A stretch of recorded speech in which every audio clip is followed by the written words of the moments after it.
안녕하십니까. 저희 다니엘 세미나 제2부에 오신 여러분들을 다시 한번 진심으로 환영합니다. 지난 시간에 말씀드린 것처럼 다니엘서는 오히려 우리가 살고 있는 이 현대 시대에 더 큰 의미와 그 예언의 적용을 가지고 있습니다. 다니엘서의 처음 6장은 이야기들로 기록되어 있죠. 그러나 7장부터는 예언들이 기록되어 있는 것을 우리가 잘 알고 있습니다. 처음의 이야기들은 예언된 다가오는 위기의 사건들을 어떻게 대처해야 할지를 보여주는 그런 교훈들로 가득 차 있습니다. 다니엘과 그 세 친구들의 선택과 생활로 하나님의 능력과 보호를 보여주시고 있는 것입니다. 여러분, 지난 시간에 공부한 것처럼 바벨론의 느부갓네살 왕이 유대 나라에서 젊고 똑똑한 청년들을 데리고 가서 바벨론 대학에서 3년 동안 특별 교육을 시킨 다음에 다시 본국으로 돌려보내서 거기에서 섭정을 하도록, 거기에서 정치를 하도록 그렇게 만드는 것이었습니다. 그것이 바벨론의 특별한 하나의 계략과 방법이었습니다. 여러분, 바벨론의 청년들과 그리고 다른 나라에서 끌려온 청년들과 함께 모아놓고 지금 공부시키는 것입니다. 바벨론의 과학과 철학을 가르치고, 그래서 그들을 본국으로 되돌려 보내서 자기가 온 그 나라를 다스리게 하는 것입니다. 그러면 폭동을 막을 수가 있겠죠? 만약에 바벨론 사람들이 가서 점령한 나라를 다스리면 폭동이 일어나겠지만, 그러나 그 나라, 점령한 나라에서 젊은 사람들 데리고 와서 교육시켜서 돌아가서 자기 나라를 다스리게 하면 얼마나 편리하겠습니까? 그것이 바로 이 바벨론이 각 나라를 점령한 다음에 쓰는 전략이었습니다. 이러한 분위기 속에서는 신앙대로 살기가 전혀 불가능하게 보이는 상황이었습니다.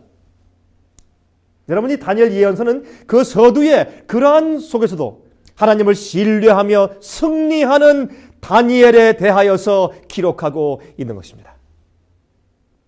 여러분들이시여, 얼마나 놀라운 예언과 교훈들이 이 말씀 가운데 기록되어 있는지 모르겠습니다. 자, 이제 다니엘 1장 제가 6절부터 20절까지 좀 읽어보겠습니다. 여기 다니엘서 1장에 있는 이제 6절부터의 말씀을 좀 보십시다. 우리 지난 시간에 1장 1절부터 5절까지 읽고 나서 또 거기에 있는 모든 그 시대적인 배경과 또한 서두를 좀 말씀을 드리고 같이 공부했습니다. 이제 6절부터 20절까지 제가 읽겠습니다.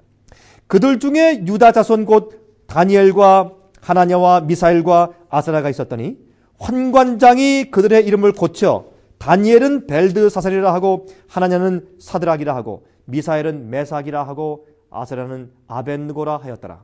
다니엘은 뜻을 정하여 왕의 진미와 그의 마시는 포도주로 자기를 더럽히지 아니하리라 하고 자기를 더럽히지 않게 하기를 환관장에게 구하니 하나님이 다니엘로 환관장에게 은혜와 긍휼을 얻게 하신지라.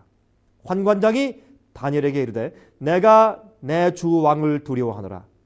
그가 너희 먹을 것과 너희 마실 것을 지정하셨거늘 너희의 얼굴이 초췌하여 동무 소년들만 못한 것을 그로 보시게 할 것이 무엇이랴.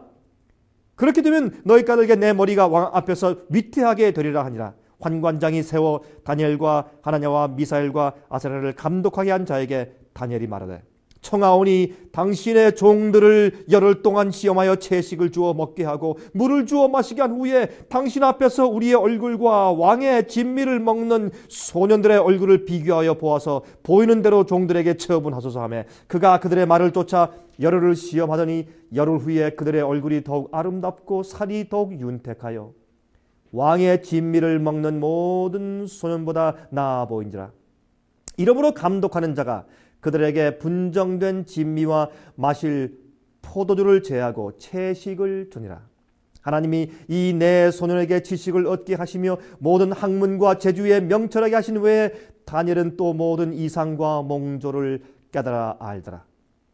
왕의 명한 바 그들을 불러들일 기한이 찼으므로 환관장이 그들을 데리고 느부갓네살 앞으로 들어갔더니 왕이 그들과 말하여 보매 무리 중에 다니엘과 하나냐와 미사엘과 아사랴와 같은 자 없으므로 그들로 왕 앞에 모시게 하고 왕이 그들에게 모든 일을 묻는 중에 그 지혜와 총명이 온 나라 박수와 술객보다 10배나 나은 줄을 아니라. 다니엘은 고레스 왕 원년까지 있으니라 그랬습니다. 여러분 얼마나 놀라운 얘기입니까? 여기에 이제 이 다니엘서 1장에 하나님께서 이 다니엘과 세 친구를 통해서 어떤 일을 시작하시고 또한 그들이 얼마나 신실했는지를 여기에 설명해 주고 있습니다. 이때 다니엘과 세 친구들의 나이는 10대 후반이었다고 우리가 보고 있습니다. 이제 고등학교를 졸업하고 나서 대학교에 곧 들어갈 그런 나이에 있었습니다. 우리가 어떻게 아느냐고요? 여러분, 다니엘이 바벨론에서 약 한 70년을 살았습니다.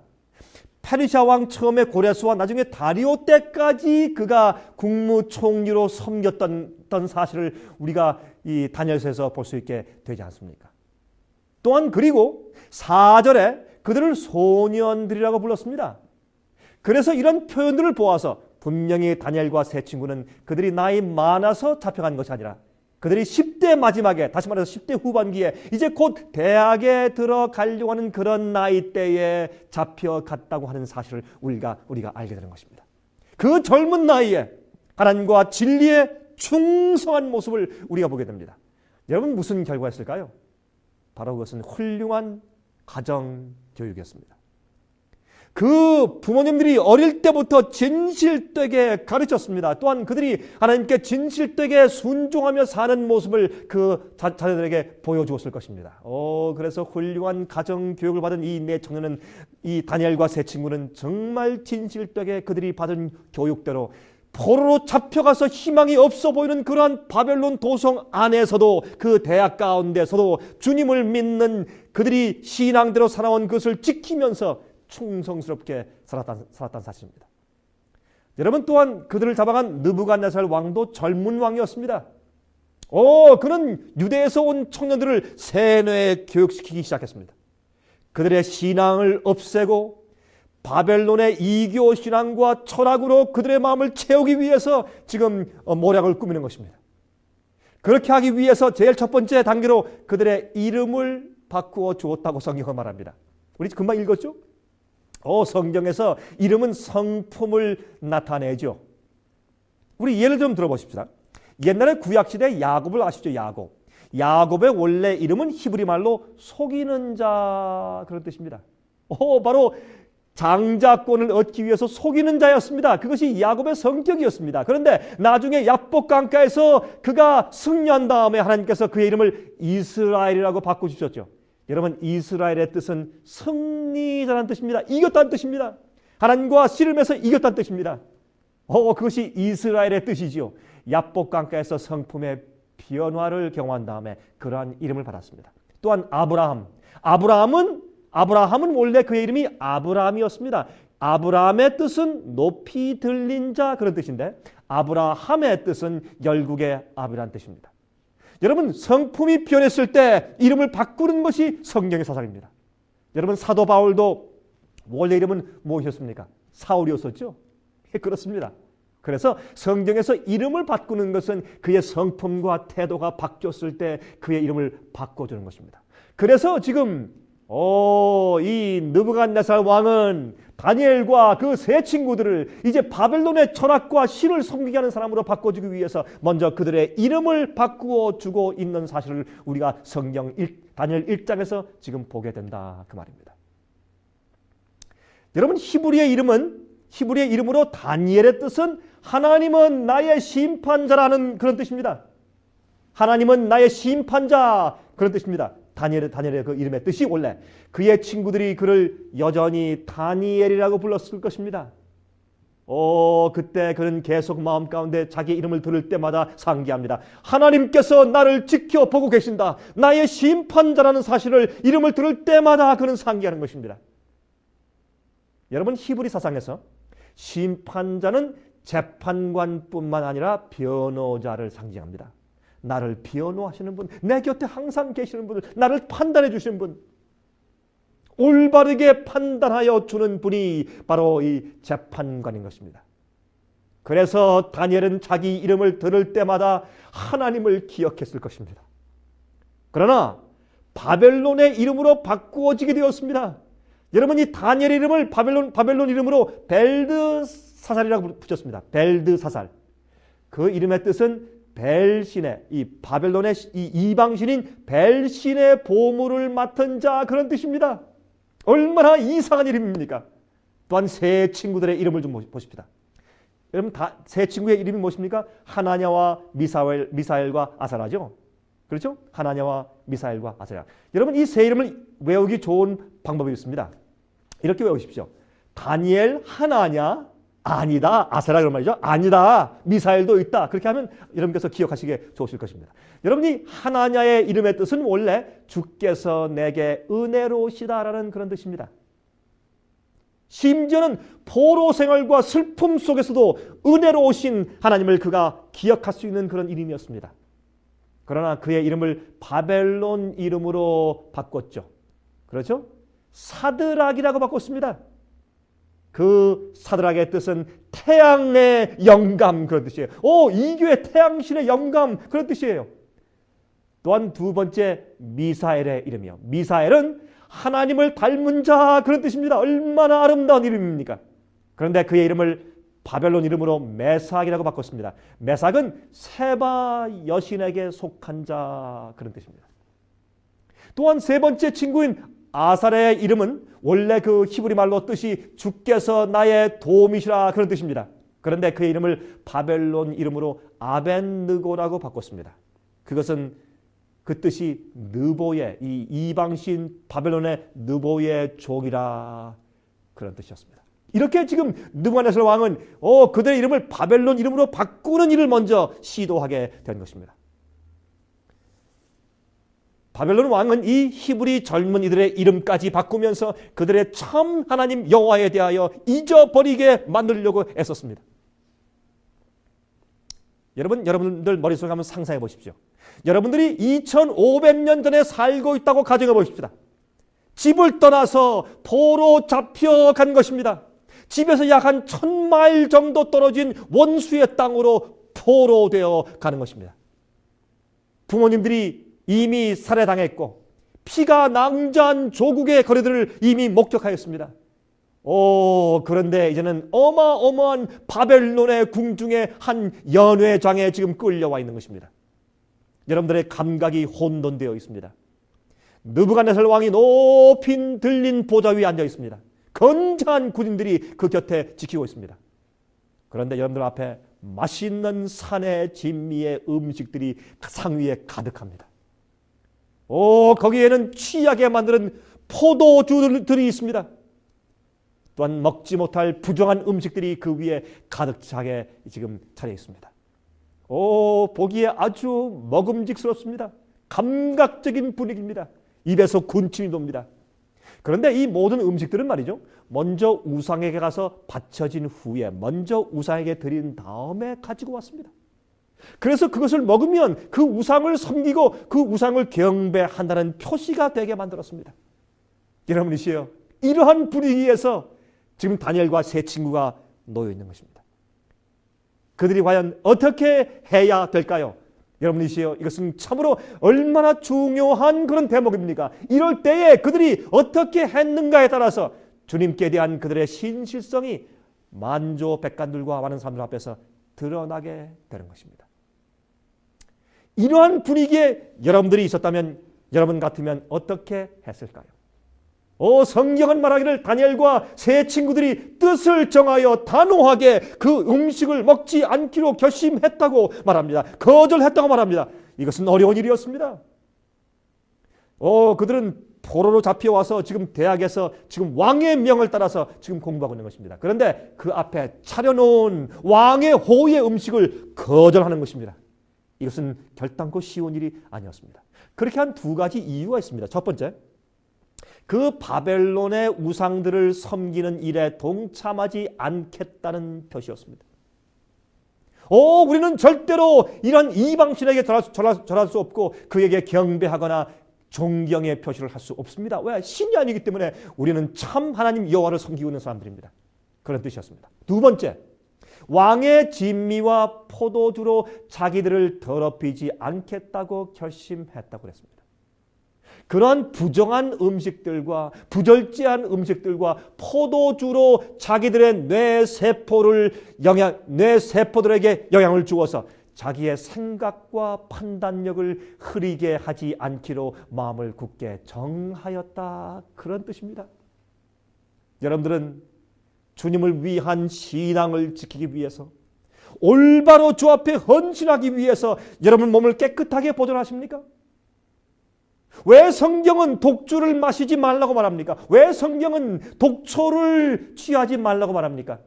왜 우리가 술과 담배를 하지 않습니까? 왜 우리가 부절제한 좋지 않은 음식을 먹지 않습니까? 그것은 우리의 두뇌와 몸을 깨끗하게 하고 건강하게 보존해서 우리가 하나님께 기도하고 주의 말씀을 이해하고 주님의 뜻을 이해할 때 깨끗한 머리로 이해할 수 있도록 하기 위해서, 우리의 두뇌를 더럽혀서 우리가 몽롱해져서 주님의 뜻을 이해하지 못하거나 아니면 우리의 의지의 힘이 약화되지 않게 하기 위해서 우리가 주님의 뜻대로 사는 것이 아니겠습니까?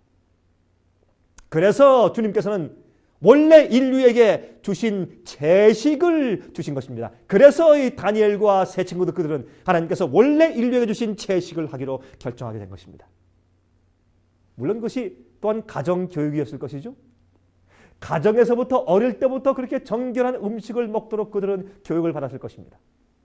그들은 채소와 맛있는 과일과 견과류 종류들을 주로 먹도록 교육을 받았을 것입니다. 그것이 유대인들의 훌륭한 사람들의 다이어트였습니다.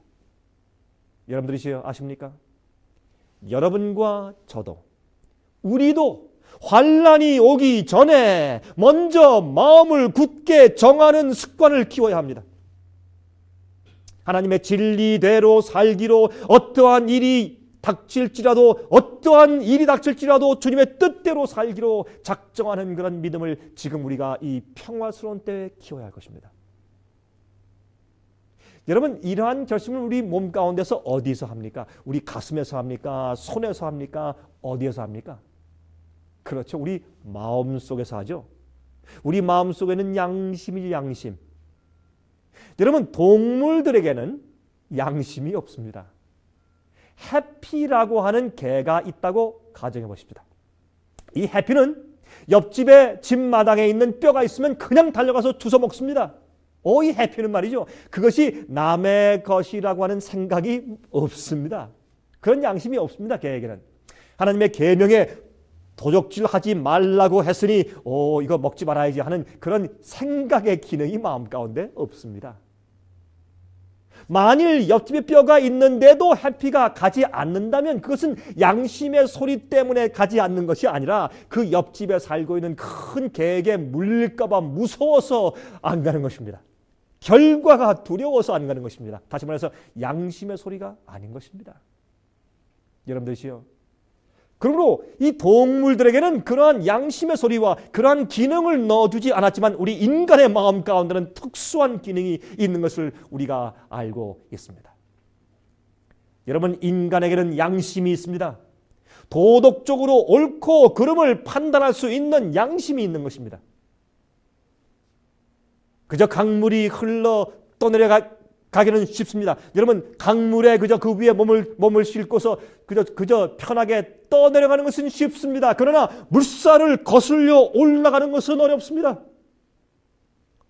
그 일은 결심이 필요합니다. 제가 오래전에 오레곤 주에 있는 태평양 연안에 있는 연어 양어장들을 가서 견학한 적이 있습니다.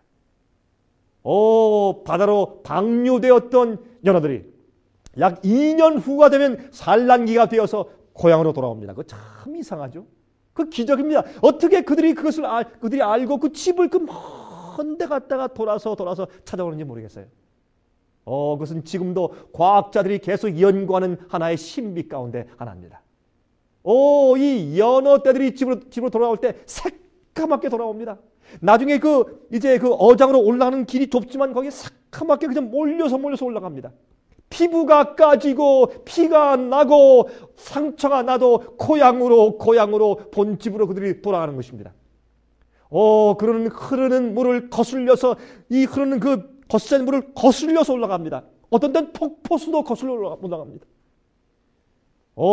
그들이 폭포수를 치고 위로 올라가는 그 무서운 힘을 볼 때 우리가 경의의 마음을 가지지 않을 수가 없는 것입니다. 여러분, 다니엘과 세 친구들도 흐르는 세상의 추세를 거슬러 올라가며 하나님의 말씀을 순종하기로 마음에 작정하고 결심했다고 성경은 말하고 있습니다. 주위의 모든 사람들과 다르게 지목을 받게 될지라도 진리에 굳게 서기로 결정했다 그 말입니다. 다니엘은 평범하게 살지 않기로 결심했습니다.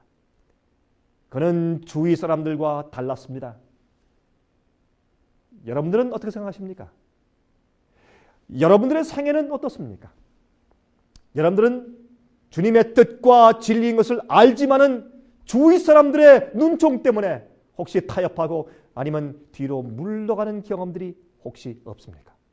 여러분들이시여, 다니엘에서 예언에 오는 앞으로 환난을 견디기 위해서 다니엘과 같은 그런 충성심과 미리 결정하는 그런 결심이 여러분과 제 마음 가운데 지금 있어야 합니다. 여러분들은 다니엘처럼 그렇게 마음 가운데 결심을 가지고 살고 계십니까? 주위에 있는 사람들에게 독특하다는 그런 말을 듣는 것이 혹시 겁이 나십니까? 여러분들 옆 사람들의 비위를 맞추어 주기 위해서 원칙이나 진리를 혹시 타협하고 살고 계시지는 않은지요? 옆에 있는 같은 교인 가운데 한 사람이 술을 마시기 때문에 아니면 내 주위에 있는 사람들이 다 술을 마시기 때문에 나도 할 수 없이 한 잔 해도 괜찮다고요? 여러분들이시요, 앞으로 큰 환난과 핍박이 우리 앞에 놓여 있다고 성경 예언은 말씀하고 있습니다. 그때는 엄청난 압박이 올 것입니다. 지금 이렇게 평안한 가운데 우리가 자꾸 타협하고 산다면 여러분 그때 가서 어떻게 서시겠습니까? 여러분들은 그때 혼자 그 엄청난 압박 속에서 혼자 설 수가 있을까요? 이것을 가르치는 것이 바로 다니엘서 1장입니다. 여러분 이 진리가 여러분과 제가 지금 믿고 있는 이 진리가 옳다고 하는 이유 하나만 가지고 설 수 있어야 합니다. 그것이 주님께서 가라사대라고 말씀하셨기 때문에 설 수 있는 그러한 결심이 우리 마음 가운데 있어야 합니다. 이것이 다니엘 1장이 우리에게 가르쳐 주고 있는 가장 중요한 교훈입니다. 진리를 위해서 혼자 설 수 있는 자가 되라는 것입니다. 주위의 환경에 따라 변하는 자가 아니라 그 일이 옳기 때문에 두려움이 없이 혼자라도 설 수 있는 자가 되라는 것이 바로 이 1장의 교훈입니다. 여러분 제가 좋아하는 한 문구가 있습니다. 약 한 100여 년 전에 쓰여진 책인데 그 책의 이름은 Education, 교육이라는 책입니다. 그 책의 57페이지를 보면 아주 참 아름다운 그런 문구가 있습니다. 제가 참 좋아하는 문구인데 이러한 문구입니다. 이 세상에서 가장 큰 결핍은 사람의 결핍이다.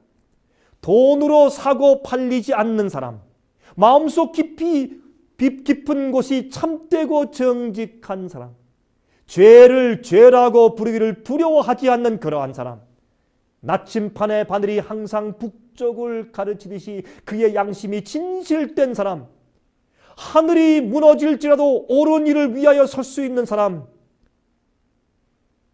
바로 그러한 훌륭한 문구를 전 참 좋아합니다. 얼마나 좋은 말씀입니까? 여러분 교회 안에서 정직한 사람, 비즈니스를 할 때 믿을 수 있는 정직한 사람, 학교 생활에서 정직한 학생, 이웃들을 정직히 대하는 자들, 이러한 자들이 오늘날 얼마나 많이 필요합니까? 여러분들이시여, 얼마나 많은 그리스도인들이 오늘날 더 잘 살고 더 많이 갖기 위해서 자기들의 진리와 원칙을 타협하고 살고 있습니까? 여러분 이제 얼마 있지 않으면 짐승의 표의 환난이 우리에게 닥쳐올 것입니다. 그때 설 수 있기 위하여 지금부터 마음을 굳게 정하는 연습을 지금 하시지 않겠습니까? 하나님께서는 다니엘과 세 친구들의 믿음을 보시고 그들을 크게 축복하셨습니다. 그들을 통해서 왕을 비롯하여 바벨론 전국에 하나님의 진리를 전하는 일을 하셨습니다. 여러분들이시여, 다니엘과 세 친구들이 열흘 동안 그들이 원하는 대로 채소와 과일만 먹을 수 있도록 허락을 받았다 그 말입니다.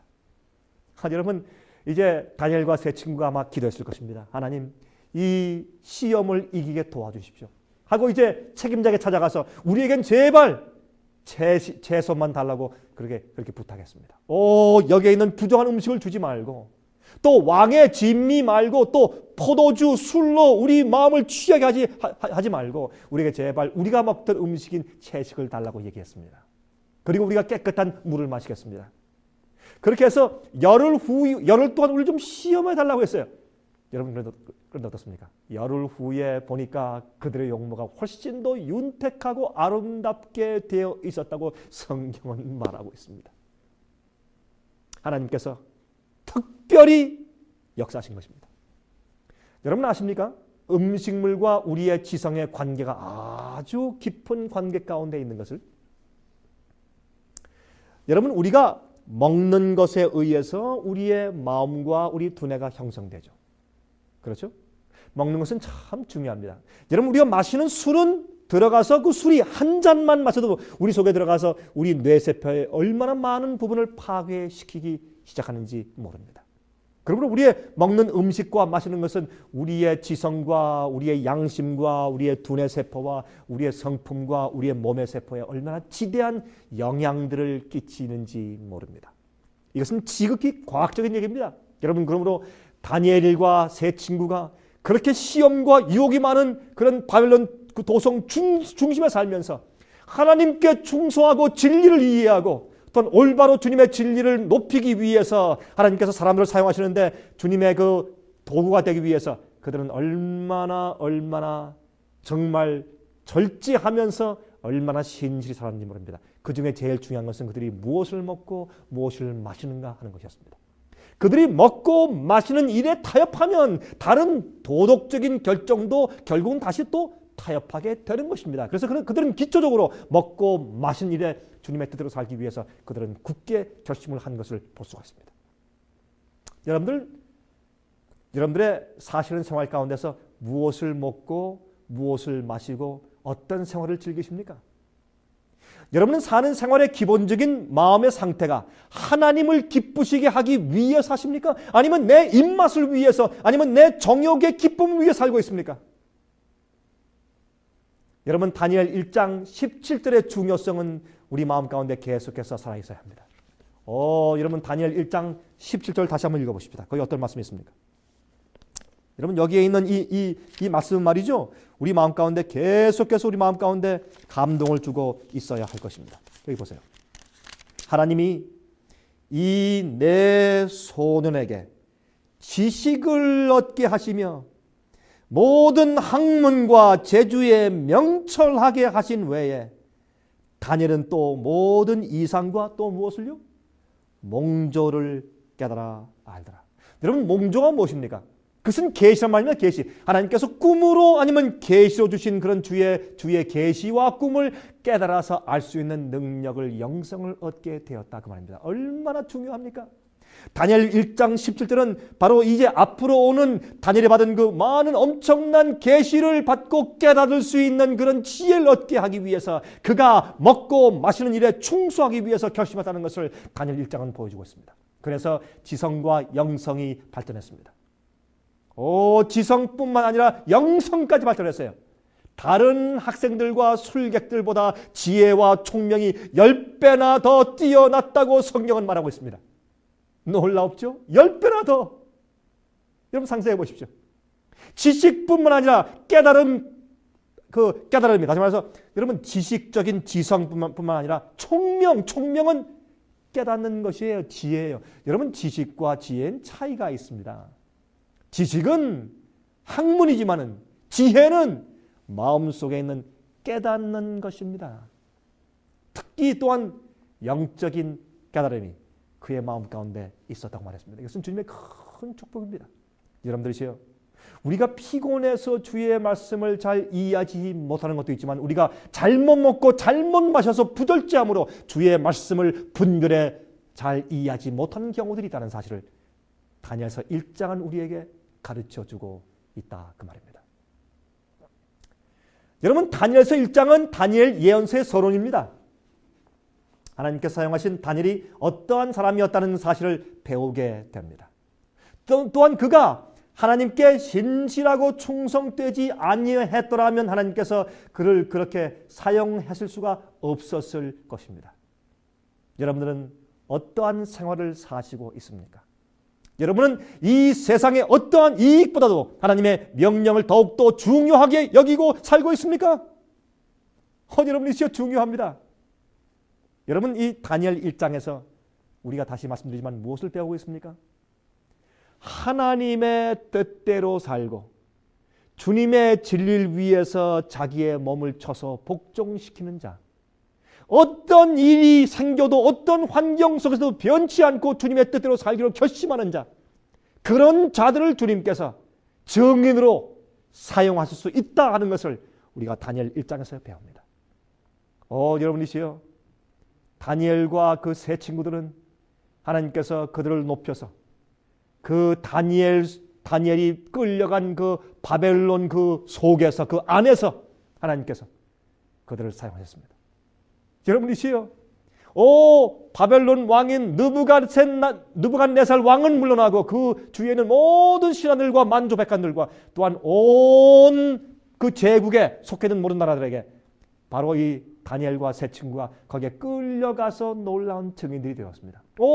유대 땅에서 평화롭게 살고 있었던 때가 아니라 그들이 환난을 당했지만 주 앞에 충성한 마음으로 끌려가서 주님께 신실하게 살기로 결심했을 때, 그런 낙심스러운 그런 때에도 낙심치 아니하고 주님의 뜻대로 살기로 결심하고 있었을 때, 그때 하나님께서 그들을 사용하신 겁니다. 여러분이시여, 우리가 평화로울 때 주님의 참된 좋은 증인 되기보다 그때도 마찬가지지만 그러나 우리가 시련당할 때, 우리가 어려울 때, 그때 주 앞에 신실하게 남아 있기로 결심할 때, 그때 주님께서 우리를 참으로 사용하실 수가 있는 것입니다. 여러분 기억하십시오. 이 다니엘과 세 친구들의 생애를 보면 그들이 첫 번째 어떠한 입장에서 주님께 신실히 살아가는가 하는 것을 우리가 먼저 이해해야 될 것입니다. 여러분, 그들은 평화스럽고 좋은 때에 그렇게 하지 않았다고요. 그들은 낙심하기가 아주 좋은 때였습니다. 또한 그 바벨론에 가서 거기서 그 엄청난 압박 속에 살 때 그들이 그저 슬쩍 잠깐 좀 타협하며 살기에 아주 좋은 그런 기회였습니다. 왕에게 굉장히 좋은 호의를 받을 수 있는 그런 시기였습니다. 잘 비율 맞추면 크게 출세할 수 있는 그런 시기였습니다. 그러나 그들이 자기들의 진리를 믿는 것 때문에, 남들과 달리 좀 독특하게 사는 것 때문에, 그들의 진리에 대한 성경 말씀에 대한 주님의 뜻을 위한 고집 때문에 혹시 불이익을 당할 수 있는 그런 입장에 있었지만 그들은 그러나 주 앞에 순종하고 주님께 충성을 다하는 것이 그들의 생활 가운데 가장 중요한 일이었습니다. 여러분은 그렇게 사십니까? 여러분, 그러한 자들을 주님께서 높이 올리셔서 하나님께서 그들을 통해서 크게 증인되게 하셨습니다. 그래서 사실은 어떤 의미에서 그들이 유대 땅에 있을 때보다 그들이 포로로 잡혀갔기 때문에 드디어 그들은 복음을 온 세상에 전파하는 일을 합니다. 여러분은 아십니까? 다니엘과 세 친구 때문에 바벨론과 또한 그 이후에 페르시아 시대에도 그 제국에 있는 국무총리와 거기에 있는 훌륭한 고관 가운데 세 친구들이 4명의 가마 때문에, 그들의 믿는 것 때문에 어떻게 됐습니까? 유대 나라의 여호와 하나님의 진리가 온 세상에 퍼졌습니다. 여러분 생각해 보세요. 여러분, 그래서 사실은 그 당시에 옛날 역사를 보면 다니엘의 그 감동 때문에 이 성경에 대한 지식이 그 주위에 있는 모든 나라에 퍼져 있었다는 것을 우리가 고고학적인 그런 기록을 통해서 보고 알 수가 있습니다. 여러분이시여, 그것이 바로 증인되는 것입니다. 여러분, 그들이 거기가 있었을 때 심지어는 느부갓네살 왕이 회개합니다. 여러분 아시죠? 이제 우리가 다음 시간에 공부하겠지만 다니엘 2장은 느부갓네살 왕이 받은 꿈입니다. 하나님께서 그에게 특별한 꿈을 주었습니다. 그가 이제 그 나라의 장래를 위해서 자기가 세워놓은 큰 엄청난 대제국이 앞으로 어떻게 될까 하는 것을 염려하면서 그가 잠자리에 들었을 때 하나님께서 그에게 꿈을 주었습니다. 그때 이 나라가, 내가 세운 이 제국이 앞으로 어떻게 될까 하는 그런 염려하는 마음 가운데 잠자리에 들었을 때 하나님께서 그에게 꿈을 주셨죠. 그 꿈 가운데서 하나님께서 이 세상의 제국들의 흥망성쇠는 인간의 손에 있지 아니하고 왕들의 손에 있지 아니하고 하나님의 주장하심과 주님의 역사와 섭리에 있다는 것을 알려주기 위해서 이 바벨론 왕 느부갓네살에게 그 꿈을 주신 것입니다. 여러분, 그러나 느부갓네살 왕이 그 꿈을 꾸고 나서 어떻게 했습니까? 놀랬죠. 놀란 다음에 그 꿈을 잊어버렸죠. 그때 하나님께서 주 앞에 충성스럽게 살았기 때문에 이 하나님께서 주시는 계시와 몽조를 깨닫는 그런 지혜까지 얻은 다니엘에게 주님께서 성령을 보내셔서 그 꿈을 해몽케 해 주시지 않습니까? 그 꿈을 듣고 나중에 물론 3장 지나고 4장째 가면 여러분 성경 가운데서요. 재미있는 것은 성경 가운데서 이 하나님의 선지자가 아니고 이방인이 기록한 성경 한 장이 이 성경 속에 기록되어 있는 것이 있는데 그것이 바로 다니엘서 4장입니다. 여러분 다니엘 4장은 유일하게 이방인 가운데 선지자가 아닌 이방인이 기록한 성경이 한 장 있는데 바로 그것이 이 다니엘 4장입니다. 그 다니엘 그 4장 가운데 기록되어 있습니다. 그렇게 해서 느부갓네살 왕 그 당시에 최고 대제국의 왕인 느부갓네살 왕이 여호와 하나님을 믿는 사람으로 그가 회개하게 됩니다. 누구 때문에요? 신실한 다니엘 때문에. 만약 다니엘이 그렇게 먹고 마시는 일까지도 신실하게 살지 않았으면 우리가 지금 이 다니엘 예언서의 그 아름다운 예언을 지금 우리가 받지 못했을 뻔했습니다. 그러므로 우리의 생애 가운데 적은 일이지만 주님의 뜻대로 순종하고 사는 일은 얼마나 중요한지 모릅니다. 여러분 제가 좀 다시 말씀드리겠습니다. 여러분들은 지금 현재 생애에서 어떻게 살고 계십니까? 여러분들은 성경을 읽고 예언을 읽으면서 주님께서 원하시는 참된 진리와 섭리가 무엇인지 원칙이 무엇인지 여러분은 알고 계시죠? 여러분들은 알고 있는 그 진리대로 살고 계십니까?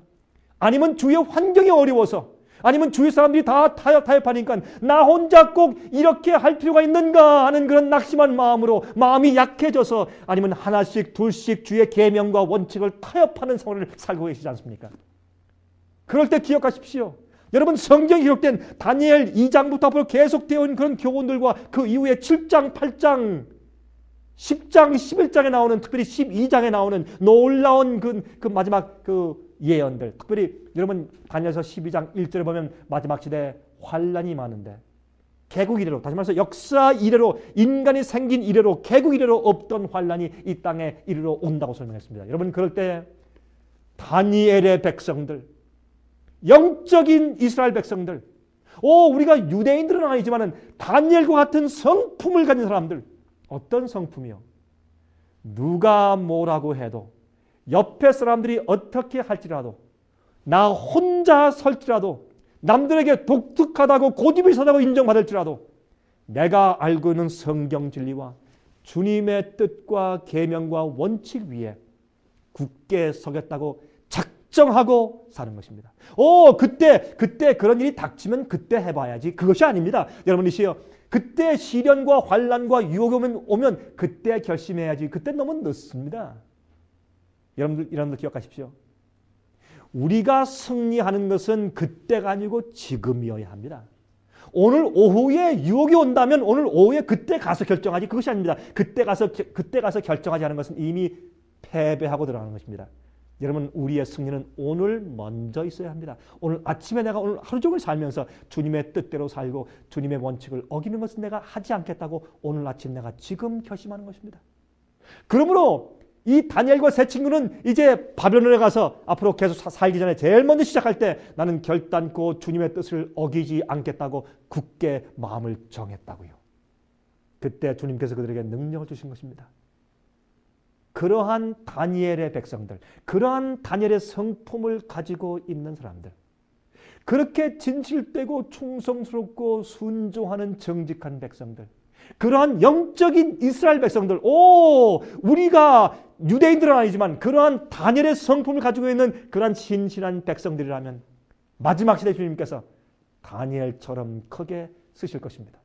마지막 환난의 때 주님께서 당신의 백성들을 위해서 일어나신다고 말했습니다. 너희가 감히 내 백성을 건드려 다니엘을 사자 굴 속에서 보호하신 하나님, 사드락과 메삭과 아벤느고를 뜨거운 풀무불 속에서 보호하셔서 머리카락 하나 타지 않게 하신 하나님, 그 똑같은 여호와 하나님께서 지금도 하늘에 살아계신 것입니다. 그분께서 다니엘처럼 신실하게 사는 자들에게 오늘도 함께 축복하시고 지혜를 주시고 그들을 보호하실 것입니다. 오, 드디어 앞으로 오는 큰 시련과 환난 가운데서 보호하실 것입니다. 여러분들이 이렇게 다니엘서는 예언서지만 그 가운데 이렇게 놀라운 영적인 교훈들이 먼저 기록되는 것입니다. 여러분들이 얼마나 중요한 책입니까? 흥미진진한 책이죠. 제가 다음 시간 다니엘 2장을 이제 드디어 예언을 좀 설명드리겠습니다. 다니엘 2장은 참 재밌습니다. 다니엘 2장 속에서 우리가 이 세상 역사의 간추린 것을 볼 수 있고 하나님께서 어떻게 역사하시는지 자세한 예언들을 우리가 볼 수 있게 됩니다. 제가 다음 시간 다시 뵙겠습니다. 안녕히 계십시오. 은혜 많이 받으셨습니까? 생애의 빛은 각종 미디어, 즉 출판물, 텔레비전, DVD, CD, 그리고 웹사이트를 통하여 복음을 전하는 미디어 선교 기관입니다. 생애의 빛 선교 사업에 대해서 좀 더 자세하게 알기 원하시는 분들은 웹사이트 www.sostv.net를 방문하시기 바랍니다.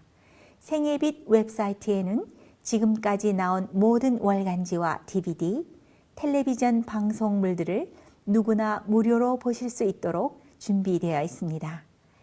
지금까지 소개해드린 생애의 빛 선교 교재 중에서 원하시는 책자나 DVD가 있으시면 무료 전화 1-877-704-1004번 1-877-704-1004번으로 신청하여 주시기 바랍니다. 미국 동부 시간으로 월요일부터 금요일까지 9시에서 5시 사이에 전화해 주시면 감사하겠습니다. 그럼 다음 시간까지 안녕히 계십시오.